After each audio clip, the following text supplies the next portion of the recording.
খেলাপি ঋণের কারণে বেহাল ব্যাংক ব্যবস্থা, ঋণ পুনর্তফসিলীকরণে বিগত সরকারের উদ্ধার নীতির দায় টানতে হচ্ছে গোটা অর্থনীতিকে। মারাত্মকভাবে খারাপ, এই কারণে সমস্ত ইন্টারন্যাশনাল স্ট্যান্ডার্ড প্র্যাকটিস আমরা ভায়োলেট করে করে তাদেরকে সুবিধাগুলো দিয়েছি। স্পেশাল সুযোগ সুবিধা দেওয়া হয়েছে বিভিন্ন রাজনৈতিক পরিস্থিতি বিবেচনা। মধ্যরাতে চট্টগ্রামে আবারও তেলবাহী জাহাজে আগুন, 2 ঘন্টার চেষ্টায় আসে নিয়ন্ত্রণে। 46 ক্রুকে জীবিত উদ্ধার, এখনও নিখোঁজ 4 জন।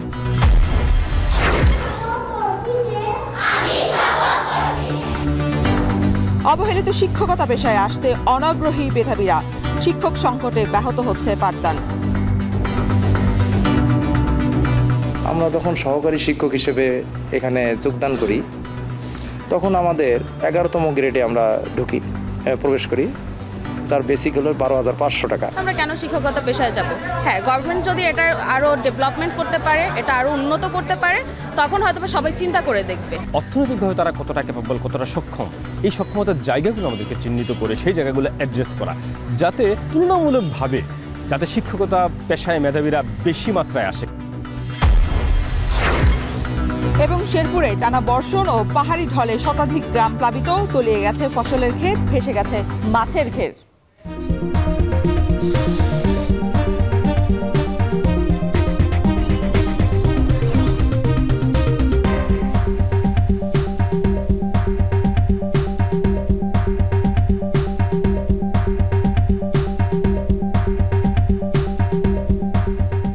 স্বাগত এখন সকালে, পুরো আয়োজনে আপনাদের সঙ্গে আছে আমি শরীফ রওশন।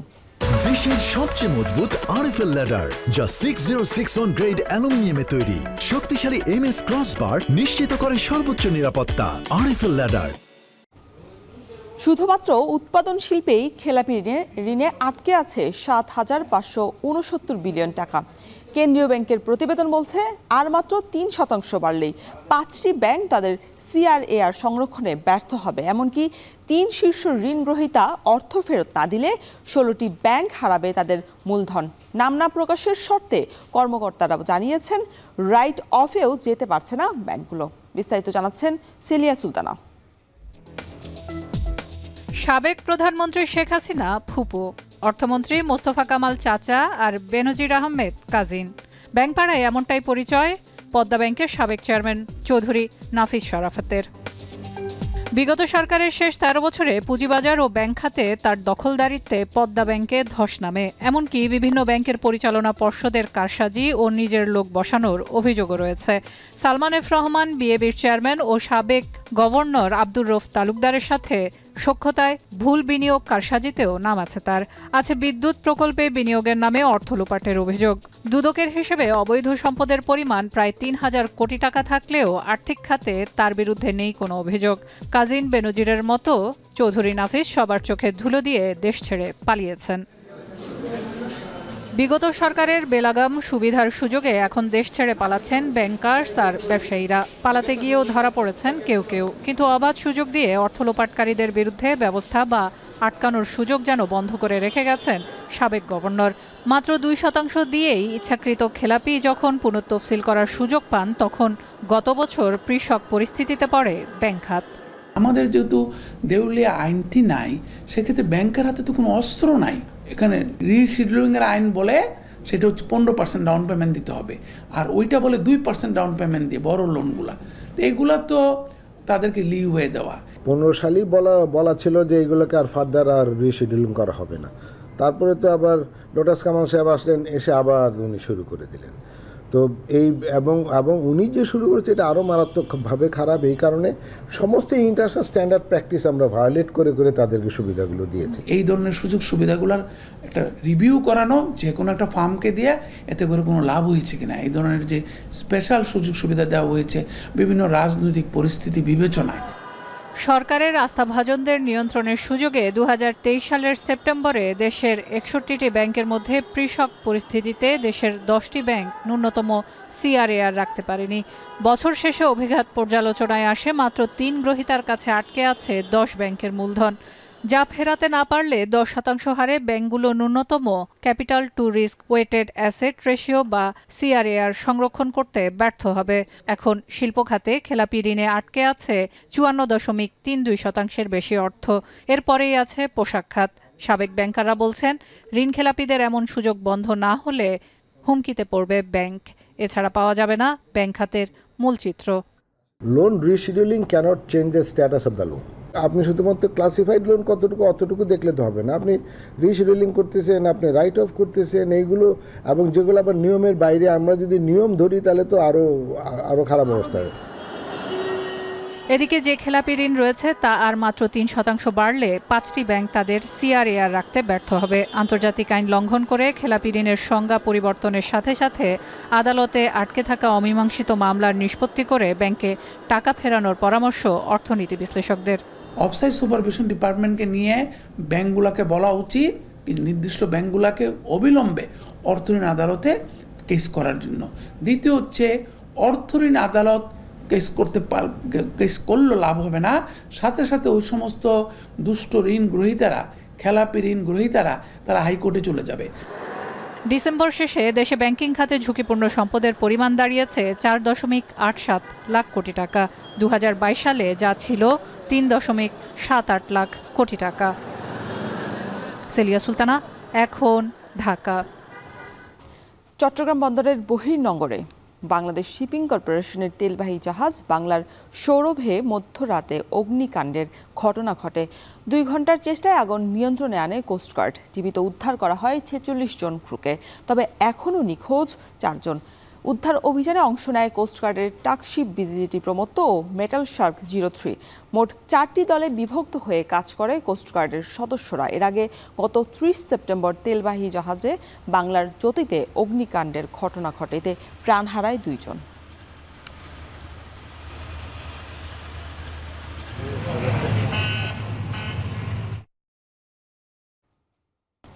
অন্য অনেক পেশার চেয়ে অবহেলিত শিক্ষকতা। এখানে নেই যেমন পর্যাপ্ত আর্থিক নিরাপত্তা, তেমনি পদোন্নতির বৈষম্য তো আছেই। এমন নানা কারণে এই পেশায় মেধাবীরা আসতে অনাগ্রহী। শিক্ষক সংকট থাকায় শিক্ষা প্রতিষ্ঠানে পাঠদানও ব্যাহত হয়, আর কার্যকর প্রশিক্ষণের অভাবে দক্ষ শিক্ষকের ঘাটতি স্পষ্ট। বিস্তারিত জানাচ্ছেন ফরহাদ বিন নূর। শিক্ষা যেখানে জাতির মেরুদণ্ড, সেখানে সেই মেরুদণ্ডকে সোজা এবং শক্তিশালী করে জাতি গড়ার দায়িত্ব থাকে শিক্ষকদের কাঁধেই। দেশে 65,566টি সরকারি প্রাথমিক বিদ্যালয়ে 3,84,000 শিক্ষক। এখানে গ্রাজুয়েশন শেষে 13তম গ্রেডে সহকারী শিক্ষকের পদে যোগদান করতে হয়, যেখানে মূল বেতন 11,000 টাকা। আর 450 সরকারি মাধ্যমিক বিদ্যালয়ের শিক্ষক প্রায় 13,000। এখানে সহকারী শিক্ষকের গ্রেড 10ম, যেখানে মূল বেতন 16,000 টাকা। দেশে বেসরকারি শিক্ষা প্রতিষ্ঠানের সংখ্যাই বেশি, যেখানে এমপিওভুক্ত স্কুল এবং কলেজ 18,000-এর বেশি। আছে এমপিওভুক্ত অসংখ্য মাদ্রাসাও। এসব প্রতিষ্ঠানে 2016 সাল থেকে এখন পর্যন্ত 5টি গণবিজ্ঞপ্তিতে 1,35,000-এর বেশি শিক্ষককে নিয়োগের জন্য সুপারিশ করেছে এনটিআরসিএ, যেখানে মাধ্যমিক স্কুলে সহকারী শিক্ষক 11তম গ্রেডে আর কলেজে 9ম গ্রেডে প্রভাষক। এনটিআরসির 5ম গণবিজ্ঞপ্তিতে দেখা গেছে 96,736টি শূন্য পদের বিপরীতে আবেদন করেন মাত্র 23,924 জন নিবন্ধনধারী। আমরা যখন সহকারী শিক্ষক হিসেবে এখানে যোগদান করি, তখন আমাদের 11তম গ্রেডে আমরা প্রবেশ করি, যার বেসিক হলো 12,500 টাকা, আর 1,000 টাকা বাড়ি ভাড়া, তারপর চিকিৎসা ভাতা 500 টাকা, এগুলো বৈষম্য শিকার।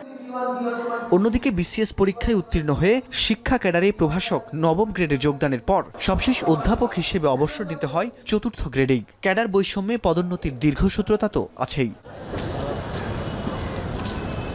চাকরি পেতে প্রতিদিন এমন লড়াইয়ের মধ্য দিয়ে যেতে হয় চাকরি প্রার্থীদের। তবে অন্য সব পেশার থেকে শিক্ষকতা যেখানে নানা বৈষম্যে অবহেলিত, সেখানে এই পেশা নিয়ে কি ভাবছেন বিশ্ববিদ্যালয়ের শিক্ষার্থীরা? এর থেকে ভালো অপশন আছে তো আমাদের, আমরা কেন শিক্ষকতা পেশায় যাব? হ্যাঁ, গভর্নমেন্ট যদি এটা আরও ডেভেলপমেন্ট করতে পারে, এটা আরও উন্নত করতে পারে, তখন হয়তো সবাই চিন্তা করে দেখবে। ক্যাডার হয়েও যদি যোগদান করে ওখানে প্রায় তার 30 থেকে 40 হাজারের মধ্যে, কিন্তু তিনি যদি অন্য কোনো একটা প্রাইভেট সেক্টরে যায় বা অন্য কোনো ক্যাডারের দিকে যদি যায় তাহলে ওনার ইনকাম আরও অনেক বেশি রিস্ক করতে পারে। আর্থিক অবস্থা খুব বেশি সচ্ছল এরকম টিচাররা হয়ে থাকে না। বেশিরভাগ প্রাইমারি লেভেলের যে টিচাররা ওনারা অনেক বেশি বৈষম্যের শিকার হয়ে থাকে। শিক্ষকতায় আর্থিক নিরাপত্তার বিষয়টি সবচেয়ে ঝুঁকিপূর্ণ বলে মনে করেন শিক্ষাবিদরা। মেধাবীদের শিক্ষকতায় আকৃষ্ট করতে স্বতন্ত্র বেতন কাঠামো নিশ্চিত করে এ পেশাকে আকর্ষণীয় করে তোলার পরামর্শ। অর্থনৈতিকভাবে তারা কতটা ক্যাপাবল, কতটা সক্ষম, এই সক্ষমতার জায়গাগুলো আমাদেরকে চিহ্নিত করে সেই জায়গাগুলো অ্যাড্রেস করা, যাতে আমরা দেখি যে অন্যান্য প্রফেশনে মেধাবীরা যাবে, সকল প্রফেশনে মেধাবীরা যাবে, মেধাবীদের প্রয়োজন আছে। আমরা চাই যে তুলনামূলকভাবে যাতে শিক্ষকতা পেশায় মেধাবীরা বেশি মাত্রায় আসে, কারণ তারাই অন্যান্য প্রফেশনকে গড়ে তোলার কারিগর। তো সুতরাং আমরা সুযোগ সুবিধাগুলো, সামাজিক মর্যাদার জায়গাগুলো এমনভাবে নিশ্চিত করতে হবে যাতে মেধাবীরা এই শিক্ষকতা পেশার প্রতি আকৃষ্ট হয় এবং সেখানে তারা আসেন। দেশে বর্তমানে প্রচলিত শিক্ষক প্রশিক্ষণের মান নিয়েও আছে প্রশ্ন। যোগ্যতা কিংবা দক্ষতাকে প্রাধান্য না দিয়ে অনেক সময়ই প্রশিক্ষক নিয়োগ পান বিশেষ বিবেচনায়। একইভাবে অধিকাংশ ক্ষেত্রে প্রশিক্ষণের জন্যও পাঠানো হয় কাউকে কাউকে। শিক্ষকদের কার্যকর প্রশিক্ষণের অভাবে দক্ষ শিক্ষকের ঘাটতি বলে মনে করেন ঢাকা কলেজের এই অধ্যক্ষ। প্রশিক্ষণ শেষে তার অনেকগুলো সনদ জমা হয়েছে, কিন্তু আসলে তিনি শিক্ষার মান উন্নয়নের ক্ষেত্রে, শিক্ষার্থী তৈরি করার ক্ষেত্রে, দক্ষ মানব শক্তি তৈরি করার ক্ষেত্রে ওই প্রশিক্ষণের জ্ঞান এবং অভিজ্ঞতা কাজে লাগাতে পুরোপুরি ব্যর্থ হয়েছেন। এরকম আমি বহুজনকে দেখেছি। দেশের সব পর্যায়ের শিক্ষা প্রতিষ্ঠানে শিক্ষক সংকট আছে। বিদ্যালয়ে শিক্ষকের আরও পদ সৃষ্টি সহ সকল শূন্যপদ পূরণ করার পরামর্শ শিক্ষাবিদদের। ফরহাদ বিন নূর, এখন, ঢাকা। টানা বর্ষণ ও পাহাড়ি ঢলে শেরপুরের ছিনাইগাতি ও নালিতাবাড়ী উপজেলার শতাধিক গ্রাম প্লাবিত হয়েছে। বন্যা দুর্গত এলাকায় দেখা দিয়েছে শুকনো খাবার এবং বিশুদ্ধ পানির সংকট। তলিয়ে গেছে রোপা আমন ও সবজি ক্ষেত, ভেসে গেছে শতাধিক মাছের ঘের। এ বিষয়ে আরও বিস্তারিত জানাতে ছিনাইগাতি থেকে যুক্ত হচ্ছেন সহকর্মী জাহিদুল খান সৌরভ। সৌরভ, জানাবেন যে পানিবন্দী মানুষ, কি পরিমাণ পানিবন্দী মানুষ আছেন এবং আজকে শেরপুরের সার্বিক আবহাওয়া পরিস্থিতি জানতে চাই। জি রোশন, শুরুতে জানিয়ে রাখি যে শেরপুরে যে দুটি নদী রয়েছে নালিতাবাড়িতে, সেটা হচ্ছে ভোগাই এবং চেল্লাখালী নদী। তো ভোগাই নদী গত 24 ঘন্টা যে পানি উন্নয়ন বোর্ড যে রেকর্ডটি করেছে সেটি হচ্ছে বিপদসীমার 65 সেন্টিমিটার উপর দিয়ে পানি প্রবাহিত হচ্ছে, এবং চেল্লাখালী নদী 525 সেন্টিমিটার উপর দিয়ে বিপদসীমার উপর দিয়ে কিন্তু পানি প্রবাহিত হচ্ছে। আমি এই মুহূর্তে রয়েছি শেরপুরের ঝিনাইগাতি উপজেলার মালিজাইকান্দা ইউনিয়নের জোলগাঁও গ্রামে। আপনি দেখতে পাচ্ছেন যে আমার পেছনে যে বেশ কয়েকটি বসত বাড়ি রয়েছে সেটি কিন্তু একদম পানির তলিয়ে গেছে। তো আজকের আবহাওয়া যদি আমি রোশন জানাই, রাতভর বৃষ্টি এবং টানা বর্ষণের ফলে কিন্তু মূলত ওই পাহাড়ি ঢল এবং টানা বৃষ্টির কারণে মূলত এই বন্যার সৃষ্টি। তো গতকালকে আমরা দেখেছি যে গতকাল রাতে কিন্তু বৃষ্টির তেমন প্রভাব ছিল না।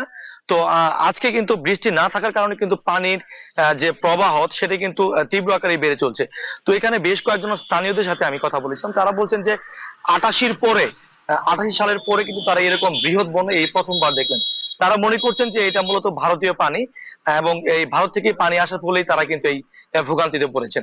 তো আজকেও দেখেছি আমি যেখানে দাঁড়িয়ে রয়েছে সেই গ্রামের পাশেই প্রায় 50টির বেশি মাছের ঘের কিন্তু পানিতে ডুবে গেছে। যারা মৎস্য চাষী রয়েছেন তারা খুবই চেষ্টা করছেন জাল টাল বিভিন্ন দিয়ে যেন তাদের এই মাছগুলি আটকানো যায়। তারা বলছেন যে তারা কোটি কোটি টাকার ক্ষতির সম্মুখীন হবেন। বিশেষ করে যারা রোপা আমন ধান লাগিয়েছিলেন এবং শীতকালীন আগাম সবজি চাষ করেছিলেন সবই কিন্তু এই পানির নিচে তলিয়ে গেছে। তো এই বিষয়ে আমরা কৃষি বিভাগের সাথে কথা বলেছিলাম। জেলা কৃষি বিভাগ আমাদেরকে জানিয়েছেন যে এই পর্যন্ত প্রায় 17,000 হেক্টর জমি রোপা আমন ধান কিন্তু পানির তলে ডুবে গেছে। পাশাপাশি প্রায় 600 হেক্টর জমির যে সবজি চাষ করা হয়েছিল সেটিও কিন্তু তলিয়ে গেছে। তো এই মুহূর্তে যারা এই বন্যা দুর্গত এলাকার যারা প্লাবিত রয়েছেন তারা বলছেন যে এখন পর্যন্ত স্থানীয় প্রশাসন থেকে তারা কোনো প্রকার সহযোগিতা পাননি। তারা বলছেন যে শুকনো খাবার এবং বিশুদ্ধ পানির একটা তীব্র সংকট দেখা দিয়েছে। তো রোশন, তারা বলছেন যে জেলা প্রশাসন থেকে যদি সহযোগিতা পায় তাহলে হয়তো কিছুটা দুঃখ দুর্দশা তারা লাঘব করতে পারবে। তো এই ছিল শেরপুর থেকে বন্যা পরিস্থিতির আমার কাছে সর্বশেষ তথ্য। শেরপুরের সার্বিক বন্যা পরিস্থিতির খবর জানাতে যুক্ত ছিলেন জাহিদুল খান সৌরভ। এদিকে টানা বৃষ্টিতে টাঙ্গাইল পৌরসভার বিভিন্ন এলাকায় জলাবদ্ধতার সৃষ্টি হয়েছে, চরম ভোগান্তিতে পড়েছে স্থানীয়রা। অভিযোগ, ড্রেনেজ ব্যবস্থা ভালো না থাকায় অল্প বৃষ্টিতেই দেখা দেয় এমন পরিস্থিতি। এ বিষয়ে আরো বিস্তারিত জানাতে যুক্ত হচ্ছেন সহকর্মী কাউসার আহমেদ। কাউসার, জানাবেন যে জলাবদ্ধতা নিরসনে পৌর কর্তৃপক্ষ কোনো ব্যবস্থা নিয়েছে কিনা, কারণ প্রায় সময় তো দেখা যায় যে অল্প বৃষ্টিতেই এরকম জলাবদ্ধতা তৈরি হচ্ছে। আমি যে এলাকাটাতে দাঁড়িয়ে আছি এটি হচ্ছে আমার বাম পাশে থানাপাড়া এলাকা এবং ডান পাশে হচ্ছে পূর্ব আদালতপাড়া এলাকা। এই এলাকাটি শহরের অত্যন্ত গুরুত্বপূর্ণ এলাকা। এখানে ড্রেনেজ ব্যবস্থা থাকলেও ড্রেনেজ ব্যবস্থা খুবই অপ্রতুল, মানে যে পরিমাণ পানি প্রবাহিত হওয়ার কথা সেই তুলনায় ড্রেনেজ ব্যবস্থা খুবই খারাপ, আর যে কারণে অল্প বৃষ্টিতে এখানে প্রায় বছরের পর বছর যাবত, কেউ কেউ বলছেন যে 30 থেকে 35 বছর যাবত এইভাবেই এই এলাকার মানুষ দুর্ভোগ পোহাচ্ছে। তারা স্থানীয় কাউন্সিলর বা পৌর কর্তৃপক্ষ মেয়রকে অবহিত করলেও এখনো পর্যন্ত কোনো সুরাহা হয়নি।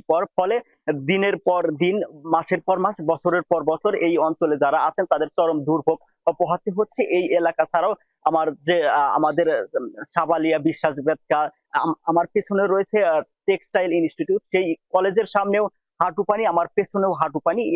এই আশেপাশের এলাকায় যারা বসবাস করেন তারা বলছেন যে তারা প্রথম শ্রেণীর পৌরসভায় বাস করলেও নাগরিক যে সুবিধা পাওয়ার কথা ছিল তারা সেটি পাচ্ছেন না। তারা বলছেন যে মেয়র ও কাউন্সিলররা বারবার প্রতিশ্রুতি দিলেও তা কোনোটিই বাস্তবায়ন হচ্ছে না। আর এদিকে পরিবেশবাদী সংগঠন বেলার তথ্য মতে টাঙ্গাইল পৌরসভার 18টি ওয়ার্ডে 27টি খাল থাকলেও এখন হাতে গোনা 3-4টি খাল থাকলেও বাকি খালগুলো অস্তিত্বহীন, যে কারণে অল্প বৃষ্টিতে এই জলাবদ্ধতার সৃষ্টি হয়। আর পরিবেশবাদী যারা রয়েছেন তারা বলছেন যে ড্রেনের পাশাপাশি যদি খালগুলো সচল করা যেত তাহলে এই যে মানুষের যে দুর্ভোগ, তাহলে এই দুর্ভোগ হতে হতো না। আমার সাথে কয়েকজনের সাথে কথা হয়েছে, তারা বলছে যে কারো ব্যবসা প্রতিষ্ঠানে পানি প্রবেশ করেছে, কারো থাকার ঘরে পানি, আবার কেউ কেউ যারা রান্না করছেন সেই রান্নাঘরেও পানি প্রবেশ করছে। সব মিলিয়ে খুবই দুর্ভোগে পোহাতে হচ্ছে এই অঞ্চলের টাঙ্গাইল পৌরবাসীকে। আর এদিকে টাঙ্গাইল আবহাওয়া অফিস বলছে যে এই গতকাল সকাল 6টা থেকে সকাল 9টা পর্যন্ত 130 মিলিমিটার বৃষ্টি হয়েছে, যা সারা দেশের মধ্যে সর্বোচ্চ। এছাড়াও ভোর 6টা থেকে রাত 9টা পর্যন্ত টাঙ্গাইলে 215.2 মিলিমিটার বৃষ্টিপাত হয়েছে। তবে আজ মাঝরাতের পর থেকে এখনো পর্যন্ত বৃষ্টি না হলেও দুর্ভোগ কমেনি। তো এই ছিল টাঙ্গাইলের জলাবদ্ধতার দুর্ভোগের সবশেষ তথ্য। রওশন। টানা বৃষ্টিতে টাঙ্গাইলের জলাবদ্ধতার খবর জানাচ্ছিলেন কাউসার আহমেদ। সাবেক রাষ্ট্রপতি অধ্যাপক AQM বদরুদ্দোজা চৌধুরী মারা গেছেন। শুক্রবার দিবাগত রাত 3:15টায় নিজের প্রতিষ্ঠিত উত্তরা মহিলা মেডিকেল কলেজ হাসপাতালে চিকিৎসাধীন অবস্থায় শেষ নিঃশ্বাস ত্যাগ করেন তিনি। তার বয়স হয়েছিল 94 বছর। প্রয়াত সাবেক রাষ্ট্রপতির প্রথম নামাজে জানাজা অনুষ্ঠিত হবে সকাল 8টায় উত্তরা মহিলা মেডিকেল কলেজ হাসপাতালে। দ্বিতীয় নামাজে জানাজা অনুষ্ঠিত হবে বাদজোহর বাড়িধারা 8 নম্বর সড়কে অবস্থিত বাইতুল আতিক জামে মসজিদে। 6 অক্টোবর সকাল 10টায় শ্রীনগর স্টেডিয়ামে তৃতীয় নামাজে জানাজা এবং বাদজোহর গ্রামের বাড়ি মসজিদপুর দায়হাটায় চতুর্থ নামাজে জানাজা শেষে পারিবারিক কবরস্থানে দাফন করা হবে তাকে। ফুসফুসে সংক্রমণ হওয়ায় গত 2 অক্টোবর সকালে বদরুদ্দোজা চৌধুরীকে উত্তরা মহিলা মেডিকেল কলেজ হাসপাতালে ভর্তি করা হয়। সেদিন তার মেয়ে ডক্টর শাইলা চৌধুরী জানান, সাবেক এই রাষ্ট্রপতি আগে থেকেই ইসকেমিক হার্ট ডিজিজেস ভুগছিলেন। হার্ট ফেলিয়ার একটা অ্যাগ্রিগেট করেছিল, সেখান থেকে বাইল্যাটারাল পালমোনারি এডিমা ছিল, লাংসে 2 দিকে পানি ছিল, এবং ওনার চিকিৎসা দেওয়ার ব্যাপারেও ডাক্তারদেরকে অনেক সতর্ক থাকতে হয়েছে, কেননা ওনার কিছু রেস্ট্রিকশন ছিল। শেষ 1 ঘন্টা তো আসলে সবার কোলের উপরই ছিলেন, সেখান থেকে উনি শান্তিপূর্ণভাবে চলে গেছেন। 3:12 রাত 3:12। নিম্ন ও স্বল্প আয়ের মানুষের কাছে বেশ জনপ্রিয় হয়ে উঠেছে নারীদের গড়ে তোলা বাজার। বউ বাজার হিসেবে পরিচিতি পাওয়া এ বাজারের মাধ্যমে কর্মসংস্থান হয়েছে অসহায় অনেক নারীর। তাদের কষ্টার্জিত আয়ে ঘুরছে সংসারের চাকা। নারীরা বলছেন, যথেষ্ট পুঁজির যোগান পেলে প্রান্তিক অর্থনীতিতে আরও অবদান রাখতে পারবেন তারা। তালহা জুবাইর প্রতিবেদনে বিস্তারিত থাকছে। চাঁদপুরের বাণিজ্যিক শহর পুরানবাজার এলাকায় গড়ে উঠেছে এক ব্যতিক্রমী বাজার, যেখানে 5 টাকার তরকারি বা মশলাসহ চাহিদা অনুযায়ী পণ্য কিনতে পারেন ক্রেতারা। অল্প খরচে প্রয়োজনীয় নিত্যপণ্য পাওয়ায় খেটে খাওয়া মানুষের মাঝে বেশ জনপ্রিয় হয়ে উঠেছে বাজারটি। এখানকার বেশিরভাগ ক্রেতা বিক্রেতাই নারী হওয়ায় তা প্রতিষ্ঠা পেয়েছে বউবাজার নামে,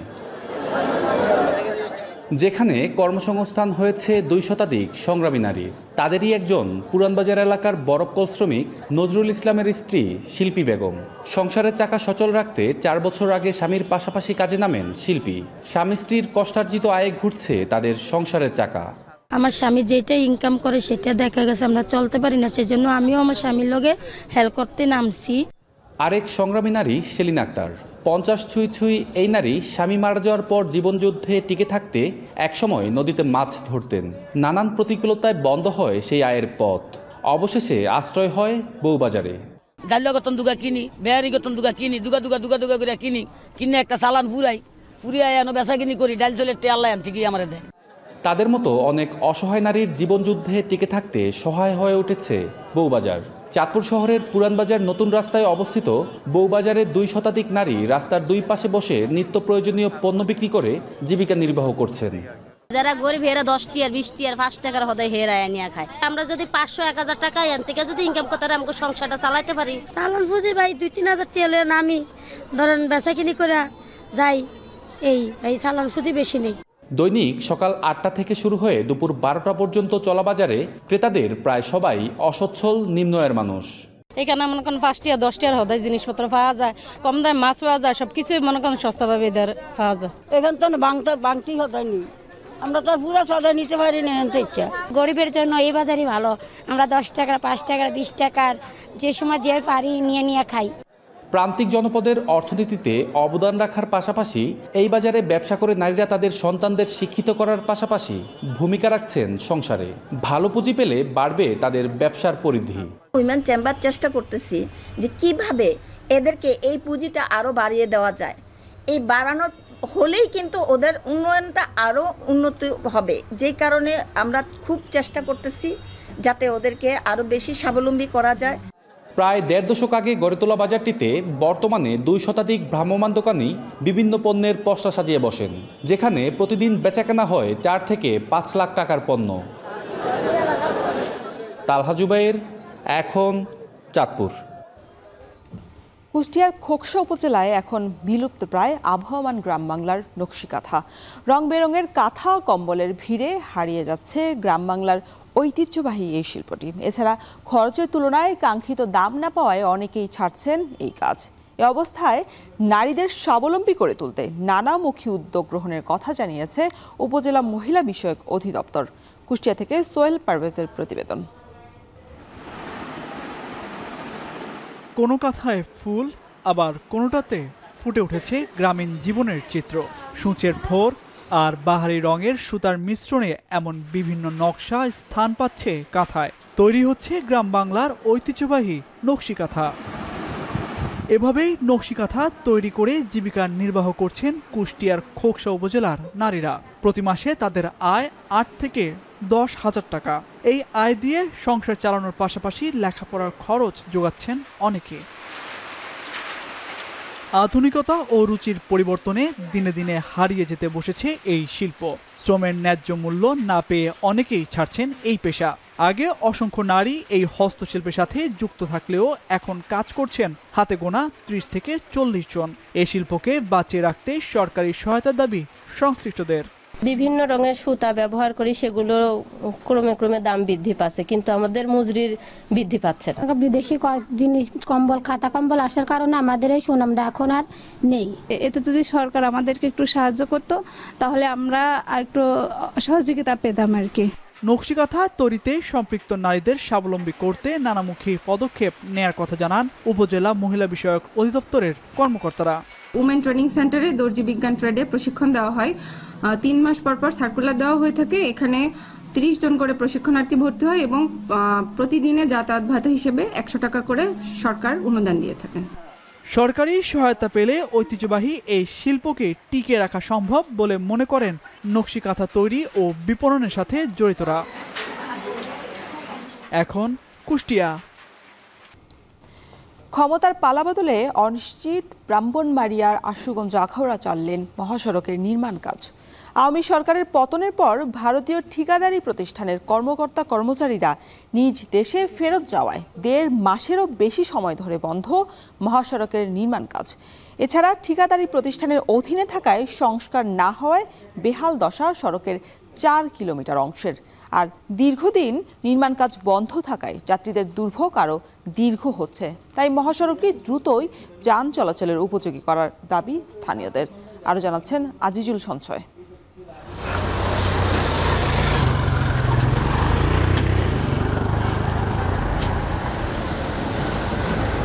আশুগঞ্জ নদীবন্দর থেকে আখাউড়া স্থলবন্দর পর্যন্ত প্রায় 51 কিলোমিটার সড়ক 4 লেনে উন্নীতকরণে 2017 সালে একটি প্রকল্প অনুমোদন দেয় সরকার। তবে দরপত্র আহ্বান এবং ভূমি অধিগ্রহণ জটিলতা কাটিয়ে কাজ শুরু হয় 2020 সালে। পরবর্তীতে নানা সংকটে বিলম্বিত হয় প্রকল্পের কাজ। 3 দফায় মেয়াদ বাড়ানোর পর প্রকল্পের অগ্রগতি দাঁড়ায় প্রায় 55%।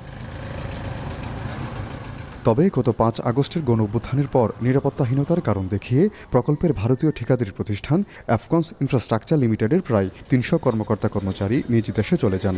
ফলে বন্ধ রয়েছে গুরুত্বপূর্ণ প্রকল্পটির কাজ। দীর্ঘদিন ধরে ঠিকাদারি প্রতিষ্ঠানের অধীনে থাকায় সড়ক বিভাগ থেকে নিয়মিত সংস্কারও করা হয়নি রাস্তাটির। তো মোটামুটি কাজটা কিন্তু আগে যাচ্ছিল দ্রুতগতিতে, এখন কাজটা বন্ধ হয়ে যাওয়াতে আমাদের সাধারণ জনগণের খুবই দুর্ভোগ হচ্ছে। প্রায় সময় দুর্ঘটনা হয় রেল লাইনের সামনে, তারপরে এই পুনিয়টের মোড়ে বিভিন্ন জায়গার মধ্যে ডাকাতি হয় গাড়ি ঘোড়ার। বর্তমানে খানাখন্দে ভরা মহাসড়ক ব্যবহারে দুর্ভোগ পোহাতে হচ্ছে যাত্রীদের। ভাঙা সড়কে তৈরি হচ্ছে যানজট, নষ্ট হচ্ছে কর্মঘণ্টা। যানবাহন বিকল হয়ে আর্থিক লোকসানে পড়ছেন পরিবহন মালিক ও শ্রমিক। এছাড়া ধুলার কারণে মহাসড়কের পার্শ্ববর্তী এলাকার বাসিন্দাদের অনেকেই শ্বাসকষ্টজনিত রোগে ভুগছেন। এখানে রাস্তার কাজ চলাকালীন যে অবস্থা, রাস্তার যে অবস্থা, আমাদের বাড়ি ঘরে মনে হয় ধুলাবালির কারণে আমাদের সবাই ফ্যামিলির প্রায় সবাই অসুস্থ। অতিরিক্ত বেশি ভাঙা লুট গাড়ি লিয়ে এসে মনে করেন যে এক বাজু গাড়ি উল্টাইতে যেতে জায়গা। প্রায় সময় ওনারা বলে যে এ রাস্তায় কি জন্য আসলাম, কারণ এ রাস্তা ছাড়া তো বিকল্প কোনো রাস্তা নাই। ভাঙ্গা কারণেই সমস্যাটা যা হোক বেশি। যেমন শুকনোর সময় বালু ধুলা বালু একদম, আর রাস্তায় বৃষ্টি হলেই এই যে এখন খানা খন্দে ভর্তি। সংশ্লিষ্টরা বলছেন প্রকল্পের আওতায় থাকা সড়ক মেরামতের দায়িত্ব ঠিকাদারি প্রতিষ্ঠানের। তবে দুর্ভোগ নিরসনে সরকারের রাজস্ব খাত থেকে সড়কের বেহাল অংশ মেরামতের বিষয়টি ঊর্ধ্বতন কর্তৃপক্ষের বিবেচনায় রয়েছে। যেহেতু এই মুহূর্তে আমাদের বাংলাদেশে ঠিকাদার নাই, তো আমরা প্রকল্পে যারা নিয়োজিত আছি এর বাইরে আমরা রাস্তাটা মেরামত করার জন্য রাজস্ব খাত থেকে মেরামত যাতে করা হয় সেক্ষেত্রে আমরা ঊর্ধ্বতন কর্তৃপক্ষকে অনুরোধ জানিয়েছি এবং আমরা আশা করছি অতি শীঘ্রই হয়তো কোনো সিদ্ধান্ত আসবে। তো সেক্ষেত্রে সিদ্ধান্ত আসলে যত তাড়াতাড়ি সম্ভব আমরা রিপেয়ার করে জনদুর্ভোগ কমানোর সর্বোচ্চ চেষ্টা করব। 5,791 কোটি টাকা ব্যয়ে নির্মাণাধীন আশুগঞ্জ আখাউড়া 4 লেন মহাসড়ক প্রকল্পে বাংলাদেশ সরকারের অর্থায়নের পাশাপাশি ভারতের ঋণ সহায়তাও রয়েছে। তবে ভারতীয় হাইকমিশন থেকে অনাপত্তিপত্র না পাওয়ায় কাজ শুরু করতে পারছে না ঠিকাদারি প্রতিষ্ঠান। আশুগঞ্জ আখাউড়া 4 লেন মহাসড়কের কয়েক কিলোমিটার অংশ দীর্ঘদিন ধরে এমন বেহাল অবস্থায় আছে। বিকল্প না থাকায় এই সড়ক ব্যবহার করতে গিয়ে দুর্ভোগ পোহাতে হচ্ছে যাত্রীদের। তাই দ্রুত মহাসড়কের নির্মাণ কাজ শুরুর পাশাপাশি প্রয়োজনীয় সংস্কার করে মহাসড়কটি যান চলাচলে উপযোগী করার দাবি চালক ও যাত্রীদের। আজিজুল সঞ্চয়, এখন ব্রাহ্মণবাড়িয়া। এদিকে ঝিনাইদহের ঢাকা খুলনা মহাসড়কের বেশিরভাগ স্থানে পিচ পাথর উঠে বেহাল দশা, তৈরি হয়েছে বড় বড় গর্ত। প্রায়ই ঘটছে ছোট বড় দুর্ঘটনা। এ বিষয়ে আরও বিস্তারিত জানিয়েছেন সহকর্মী আব্দুর রহমান মিল্টন। ঢাকা খুলনা মহাসড়কের ঝিনাইদহ অংশে 27 কিলোমিটার সহ মোট 45 কিলোমিটার একেবারেই চলাচলের অনুপযুক্ত হয়ে পড়েছে। বড় বড় গর্ত হয়েছে এবং বেশিরভাগ স্থান ভেঙে গেছে। আমরা দেখেছি যে পিচ পাথর উঠে রাস্তার সমস্ত জায়গায় একেবারেই খানা খন্দে ভরা রয়েছে। স্থানীয়রা বলছে 6 মাসের বেশি সময় ধরে ঢাকা খুলনা মহাসড়কের ঝিনাইদহ অংশে এই অবস্থা তৈরি হয়েছে, তবে এখনও সংস্কার কাজ হয়নি। সড়ক জনপথ বিভাগের কর্মকর্তারা বলছেন যে এই ঢাকা খুলনা মহাসড়কের এই অংশ 6 লেনে উন্নীতকরণের কাজ শুরু হয়েছে এবং এটি প্রকল্পের অধীনে হস্তান্তর করা হয়েছে। ফলে এই মুহূর্তে সড়ক জনপথ বিভাগ সংস্কার কাজ করতে পারছে না। আর যে প্রকল্পের অধীনে দেওয়া হয়েছে সেই প্রকল্পের ঠিকাদারি প্রতিষ্ঠান বলছে যে সড়ক সংস্কারের জন্য যে বরাদ্দ সেই পর্যাপ্ত বরাদ্দ তারা না থাকায় তারা সংস্কার কাজ করতে পারছে না এবং বিলম্ব হচ্ছে। তারা বলছেন যে 6 লেনে উন্নীতকরণের জন্য যে কাজ সেই স্বাভাবিক গতি চলছে, তবে সংস্কারের জন্য বাড়তি বরাদ্দ না থাকায় এই দুর্ভোগ পথে হচ্ছে ঢাকা খুলনা মহাসড়কের ঝিনাইদহ সহ যশোর অংশে। স্থানীয়রা অভিযোগ করছে যে গত 6 মাসের বেশি সময় ধরে এই অবস্থা বিরাজ করলেও তাদের দুর্ভোগ কাটছে না। ঝিনাইদহ থেকে মহাসড়কের এই যে দুর্ভোগ তা নিয়ে এই ছিল আমার কাছে সবশেষ।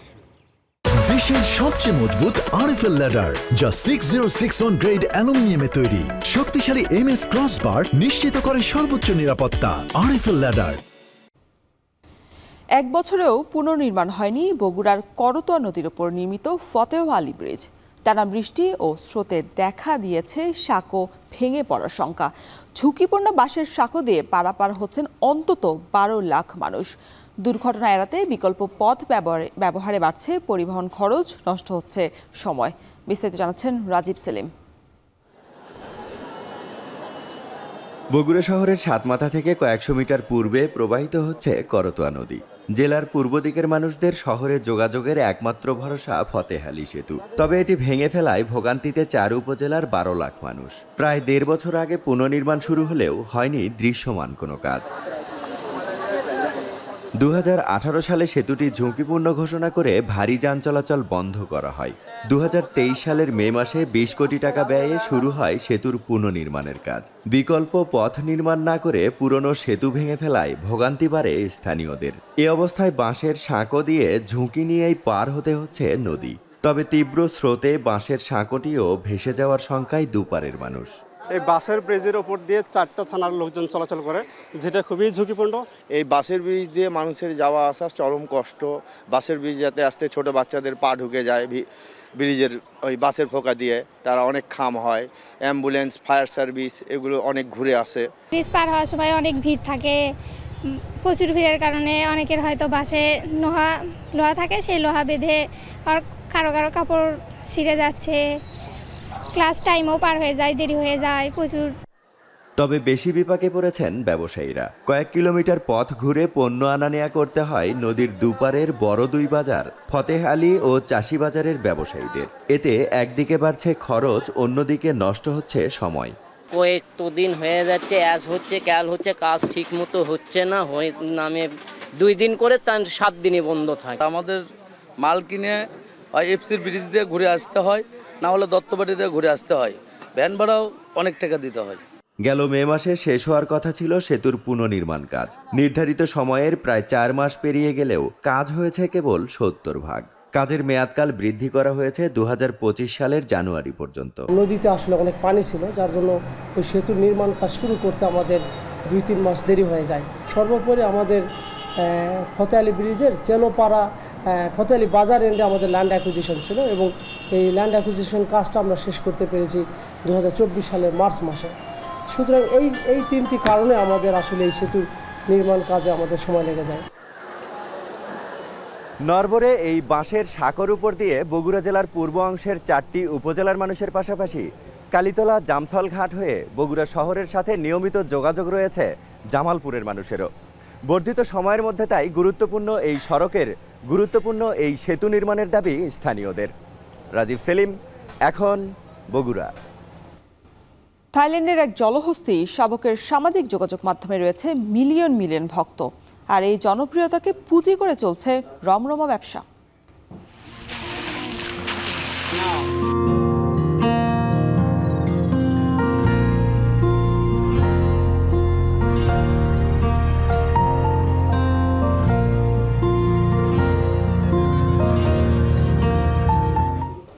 এবার আন্তর্জাতিক প্রসঙ্গ। তেহরান ও তেল আবিবের মধ্যে উত্তেজনা দিন দিন বাড়ছে।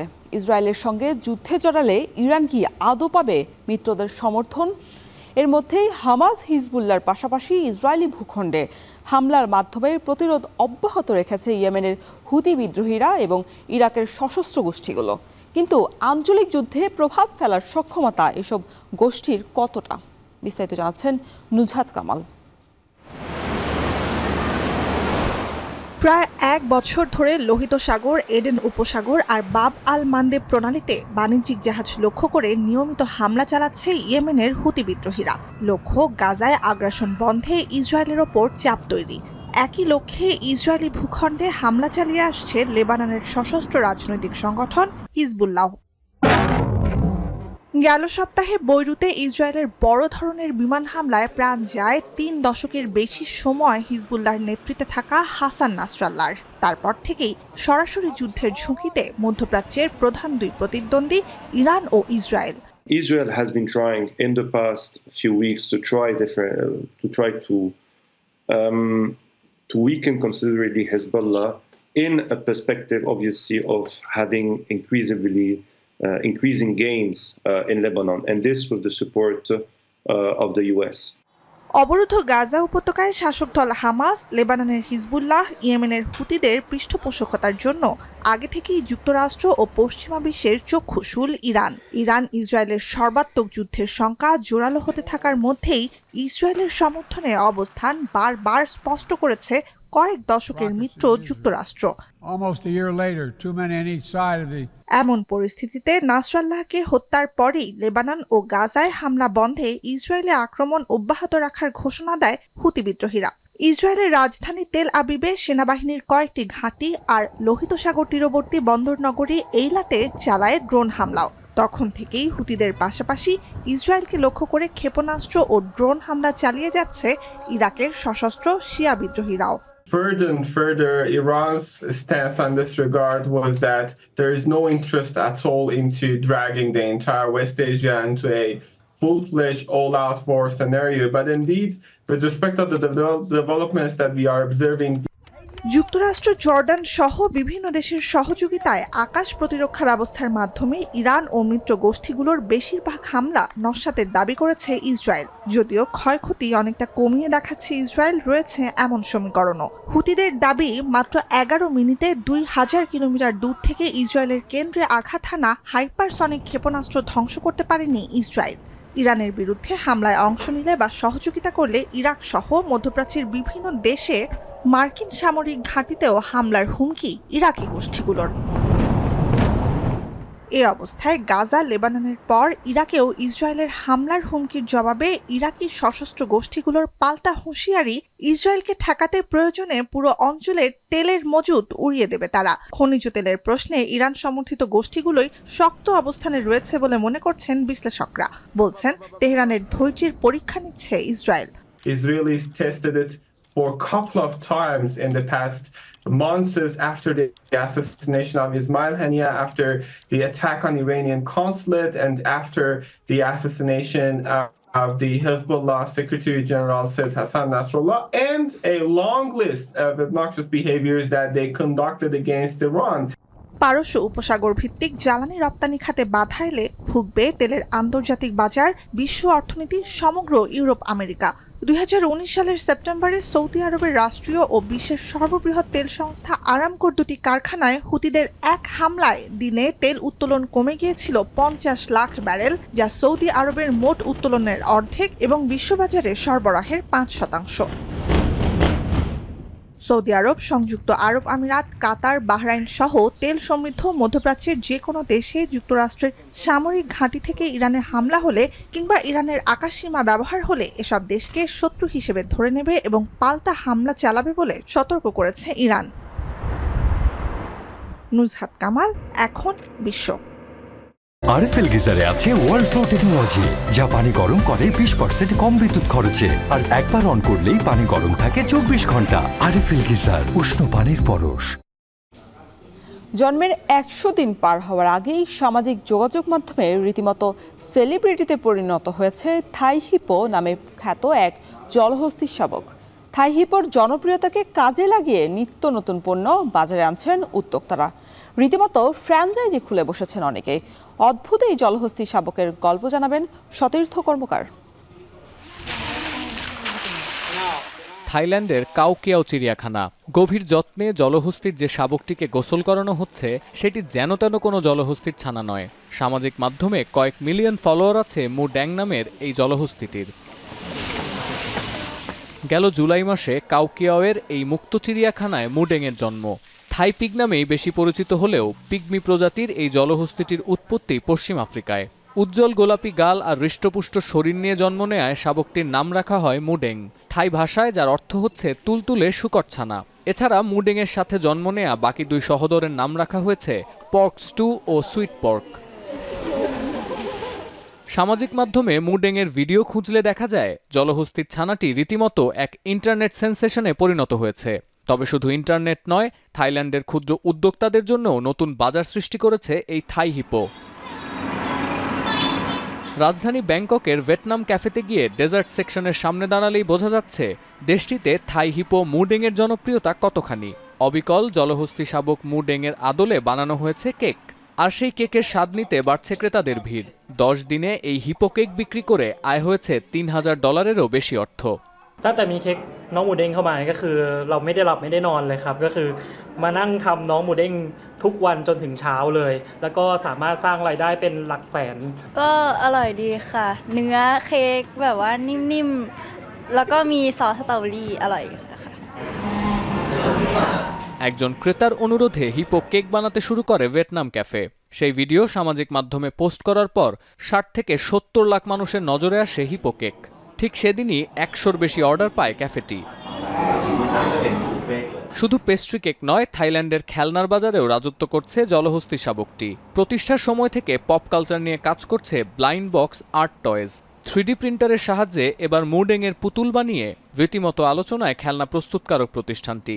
এই খেলনা বিক্রি করে আগামী 1 সপ্তাহে কয়েক হাজার ডলার আয় করা সম্ভব এমন ধারণা তাদের। หมูเด้งเนี่ยคือประมาณ 2-3 สัปดาห์มาเนี่ยปาดยังไงก็เจอทั้งทุกโซเชียลทุกแพลตฟอร์มของปาด Facebook Instagram ปาด TikTok เจอหมด কেক ও খেলনা ছাড়াও হাল ফ্যাশনের পোশাক, নিত্য প্রয়োজনীয় নানা পণ্যের ডিজাইনেও স্থান পেয়েছে মুডেং। থাইল্যান্ড সহ বিশ্বের নানা দেশে মুডেং ফ্র্যাঞ্চাইজি শুরু করার কথা ভাবছে বহুজাতিক প্রতিষ্ঠানও। সতীর্থ কর্মকার, এখন বিশ্ব। এবার খেলার খবর।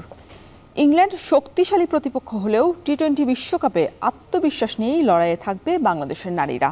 নিজেদের সেরাটা দিতে পারলে ইংলিশদের বিপক্ষেও জয় সম্ভব বলে মনে করেন সোভানা মোস্তারি আর ঋতুমণি। দু দলের ম্যাচ শুরু হবে বাংলাদেশ সময় রাত 8টায়। এসকে শাওন জানাচ্ছেন বাকিটা।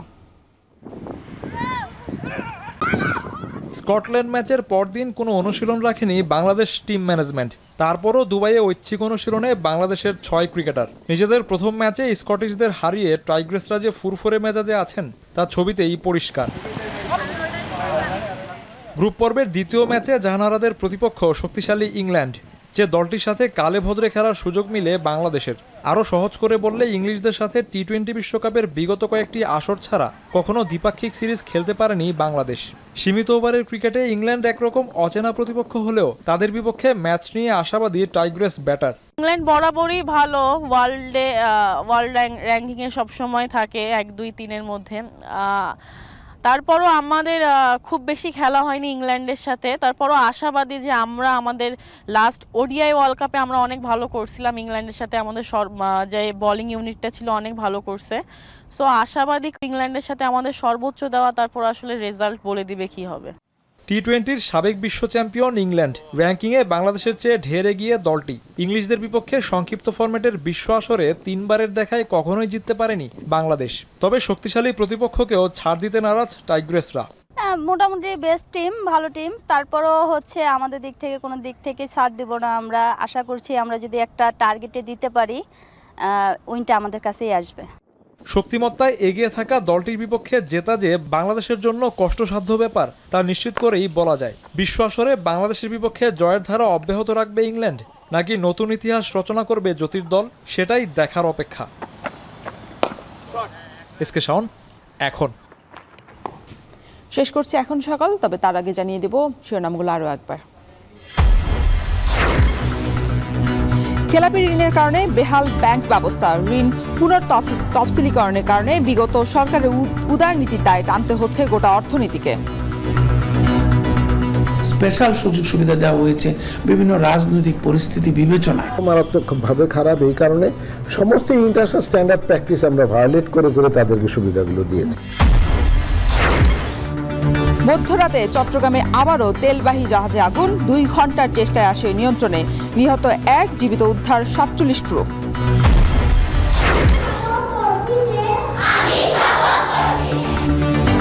অবহেলিত শিক্ষকতা পেশায় আসতে অনাগ্রহী মেধাবীরা, শিক্ষক সংকটে ব্যাহত হচ্ছে পাঠদান।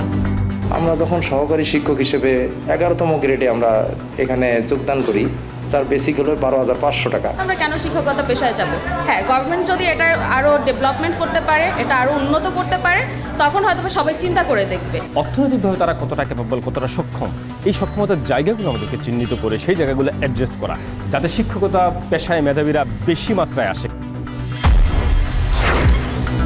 এবং শেরপুরে টানা বর্ষণ ও পাহাড়ি ঢলে শতাধিক গ্রাম প্লাবিত, তলিয়ে গেছে ফসলের ক্ষেত, ভেসে গেছে মাছের ঘের। এখন টেলিভিশন ওয়েবসাইটে দেখতে ভিজিট করুন www.এখন.tv। এছাড়া এখন টেলিভিশন ফেসবুকে দেখতে ভিজিট করুন facebook.com/tv.এখন এবং ইউটিউবে সংযুক্ত থাকতে ভিজিট করুন youtube.com/c/এখন tv।